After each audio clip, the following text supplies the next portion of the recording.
Hello friends, मैं doctor उपासना त्यागी welcome करती हूँ आप सभी का अपने YouTube channel doctor mom remedies में। आज हम बात करने वाले हैं एक और इंटरेस्टिंग टिप के बारे में, जिससे आपकी मिल्क सप्लाई अगर डिक्रीज भी हो गई है तो डेफिनेटली इंक्रीज हो जाएगी। और ये एक तरह की मिस्टेक भी है जो जनरली मदर्स करती हैं, जिसकी वजह से उनकी मिल्क सप्लाई डिक्रीज हो जाती है। तो चलिए आज की वीडियो को स्टार्ट करते हैं। अगर आपको ब्रेस्ट फीडिंग के लिए और टिप्स की जरूरत है तो ऑलरेडी मेरे चैनल पे कुछ वीडियोस हैं, आप वहां उनको भी देख सकते हैं, वो भी आपके लिए बहुत बेनिफिशियल होंगी। तो चलिए आज का टॉपिक स्टार्ट करते हैं। आज का टॉपिक ये है कि आपने बहुत बार बड़े लोगों से सुना होगा कि हमें बार बार बच्चे को फीड कराना चाहिए। अगर तुम 2-3 दिन के लिए कहीं चली जाओगी या 2-4 घंटे के लिए बाहर चली जाओगी और बच्चे को फीड नहीं कराओगी तो तुम्हारी मिल्क सप्लाई डिक्रीज हो जाएगी। बहुत बार मदर्स बताती हैं, मदर इन लॉज बताती हैं, या घर में जो भी बड़े होते हैं वो आपको हमेशा ये बात बताते हैं। तो इसमें आप ये क्या प्रिंसिपल है, ऐसा क्यों होना है? तो सबसे पहले जानते हैं कि मिल्क सप्लाई होती कैसे, मिल्क कैसे बन रहा है बॉडी के अंदर। तो जो मदर्स हैं उनके अंदर मिल्क बनाने के लिए एक हार्मोन रिस्पॉन्सिबल है जिसको हम बोलते हैं प्रोलैक्टिन। प्रोलैक्टिन नाम का जो हार्मोन है वो मिल्क प्रोड्यूस करता है। अब वो मिल्क कैसे प्रोड्यूस करता है कि जो मदर ब्रेस्ट है उसके अंदर कुछ रिसेप्टर्स होते हैं जिनके ऊपर आकर प्रोलैक्टिन आपके ब्लड में आता है और आकर वो बाइंड कर जाता है। जब वो प्रोलैक्टिन उन रिसेप्टर पे बाइंड करता है तो मदर की बॉडी मिल्क प्रोड्यूस करती है। ठीक है, अब जो वो रिसेप्टर्स हैं उनका एक पर्टिकुलर शेप है, उस शेप में ही आकर प्रोलैक्टिन बाइंड कर सकता है। अगर वो शेप चेंज हो जाएगा तो प्रोलैक्टिन उससे बाइंड नहीं कर पाएगा। तो जब मदर का ब्रेस्ट कंप्लीटली फिल्ड होता है, मिल्क से पूरी तरह से भरा होता है, तो जो ये रिसेप्टर्स हैं वो स्ट्रेच्ड हो जाते हैं, मतलब खिंच जाते हैं। खिंचे होने की वजह से जो इनकी शेप है वो डिफॉर्म हो गई। अब ये चेंज शेप की वजह से जो सर्कुलेटिंग प्रोलैक्टिन है वो उससे आके बाइंड नहीं कर पाता है। अब क्योंकि प्रोलैक्टिन बाइंड नहीं कर पा रहा है तो इट मीन्स कि प्रोलैक्टिन का अमाउंट ऑलरेडी ब्लड में फिर ज्यादा ही रहेगा, क्योंकि वो बाइंड नहीं किया है, वो यूज ही नहीं हुआ है प्रोलैक्टिन। तो जब ये सर्कुलेटिंग प्रोलैक्टिन जो है ब्लड के थ्रू ब्रेन तक पहुंचेगा तो ब्रेन को सिग्नल किया जाएगा कि बॉडी में ऑलरेडी प्रोलैक्टिन बहुत है और अब और रिलीज करने की जरूरत नहीं है। तो ब्रेन को क्या लगेगा कि अब प्रोलैक्टिन की जरूरत नहीं है और वो इसको बनाना बंद कर देगा। अब जब less prolactin it means less production of milk. तो इसके लिए आपको क्या करना है? इसके लिए आपको ट्राई करना है कि जो ये रिसेप्टर्स हैं ये स्ट्रेच फॉर्म में ना रहे, ये रिलीज रहे, ये अवेलेबल रहे कि जो प्रोलैक्टिन है वो उससे आकर बाइंड कर सके। तो अगर ये रिलीज रहेंगे, अगर इनसे प्रोलैक्टिन बाइंड करेगा तो ज्यादा से ज्यादा मिल्क का प्रोडक्शन होगा। तो इसीलिए बोला जाता है कि ये जो मिल्क प्रोडक्शन है वो डिमांड एंड सप्लाई पे वर्क करता है। इट मीन्स कि जितना बच्चा पी रहा है, जितना डिमांड उसकी ज्यादा आ रही है उतनी ही सप्लाई ज्यादा होगी। क्यों? क्योंकि जब दूध निकल जाएगा ब्रेस्ट से रिलीज हो जाएगा मिल्क, तो उसके बाद जो रिसेप्टर्स है फिर से खाली हो जाएंगे, फिर प्रोलैक्टिन आके बाइंड करेगा और मिल्क बनाएगा।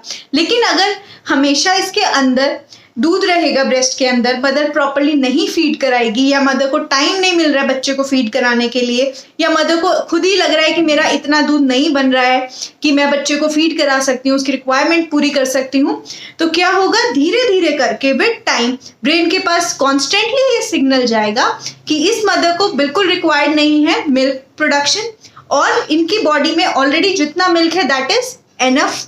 और क्या होगा, प्रोलैक्टिन का प्रोडक्शन धीरे धीरे करके रिड्यूस हो जाएगा और मिल्क की सप्लाई भी धीरे धीरे करके रिड्यूस होती चली जाएगी।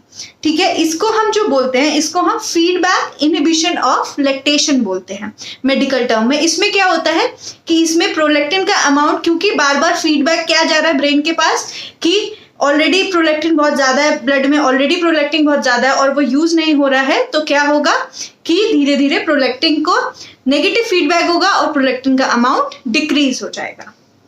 तो इसके लिए ये अमाउंट डिक्रीज ना हो तो हमें क्या करना है? तो टिप ये है कि हमें बच्चे को बार बार फीड करना है। जितनी बार बच्चा फीड लेना चाहे उतनी बार फीड करना है। हमें हमेशा याद रखना है कि फीड्स के बीच में, जब इनिशियल टाइम में 6 मंथ एक्सक्लूसिव ब्रेस्ट फीड करा रहे हो आप, या मैक्सिमम बच्चे को आप अपना ही दूध पिला रहे हो, तो उस टाइम में कभी भी फीड के बीच में 3.5 घंटे से ऊपर का तो टाइम होना ही नहीं चाहिए, उससे कम ही टाइम होना चाहिए। ट्राई करो हर 2 आवर्स और 2.3 आवर्स में आप बच्चे को फीड कराएं। और क्या आप कर सकते हैं कि आपको हमेशा ये सोचना है कि हमें ज़रूरी नहीं है कि बच्चे को भूख लगी है तभी फीड कराना है।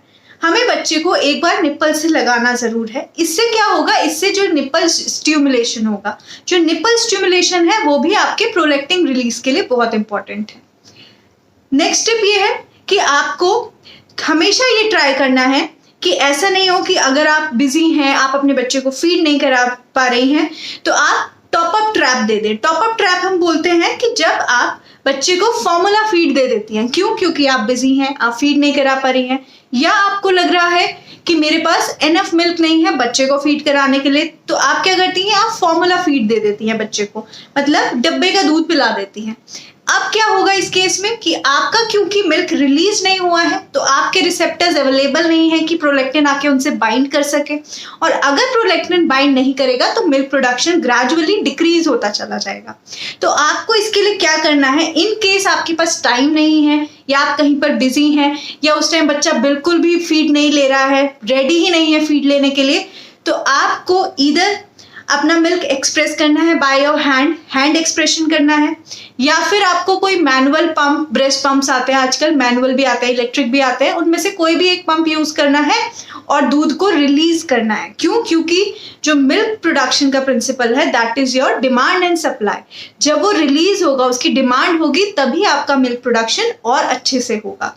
तो आप ट्राई कीजिए कि अगर आप किसी भी वजह से बच्चे को दूध नहीं पिला पा रही हैं, तो आप उस मिल्क को रिलीज कर दीजिए, और बच्चे को उस दूध को आप स्टोर भी कर सकती हैं और उसे पिला सकती हैं। या फिर आप ये ट्राई कीजिए कि अगर आप मैनुअल पंप्स या किसी भी इसमें इन्वेस्टमेंट नहीं करना चाहती हैं, तो आप जो है हैंड रिलीज उसको कीजिए, हैंड एक्सप्रेस कीजिए मिल्क को।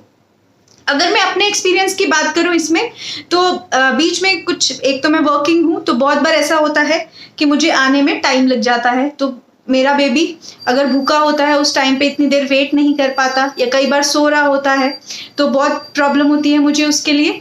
और उस टाइम पर अगर मेरा ब्रेस्ट कंप्लीटली फुल होता है, तो मैं क्या करती हूँ कि मैं पंप लगाकर मॉर्निंग में भी कुछ अपना ब्रेस्ट पंप से मिल्क निकाल के जाती हूँ, जिसको जब मेरे बच्चे को, अगर मैं घर पर नहीं भी आ पा रही हूँ, भूख लगती है, तो पीछे से मदर्स पिला सकती हैं, या कोई भी अगर आपके घर में के लिए है वो उसको पिला सकता है।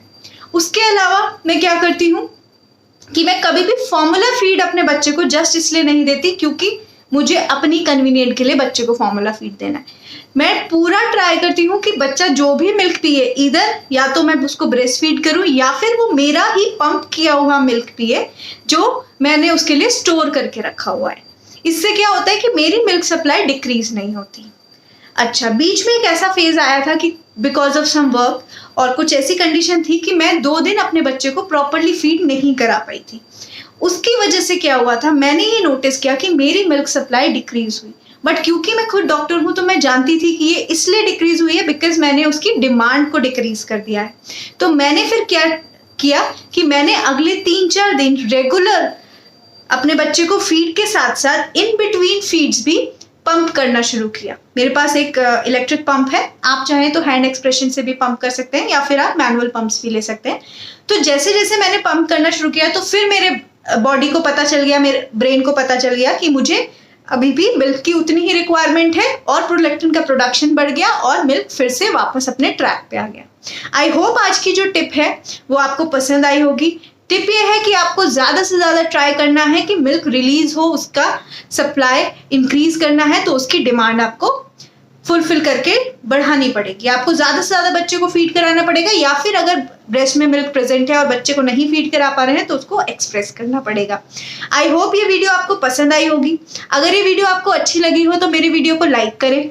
अगर ये इन्फॉर्मेशन आपको इन्फॉर्मेटिव लगी है तो और मदर्स के साथ या और लोगों के साथ इसको शेयर करें। मेरे चैनल को सब्सक्राइब करें और बेल आइकन को भी प्रेस कर दें, जिससे आने वाली वीडियोज़ की नोटिफिकेशन भी आपको मिलती रहे। अगर आपको कोई हेल्थ रिलेटेड क्वेरी है या इस तरह की कोई भी क्वेरी है तो आप कमेंट में मुझे ज़रूर पूछें। और अगर इस तरह की और इंटरेस्टिंग टिप्स आपके पास भी कोई है तो आप मेरे साथ भी उसको शेयर करें कमेंट करके। Thank you so much.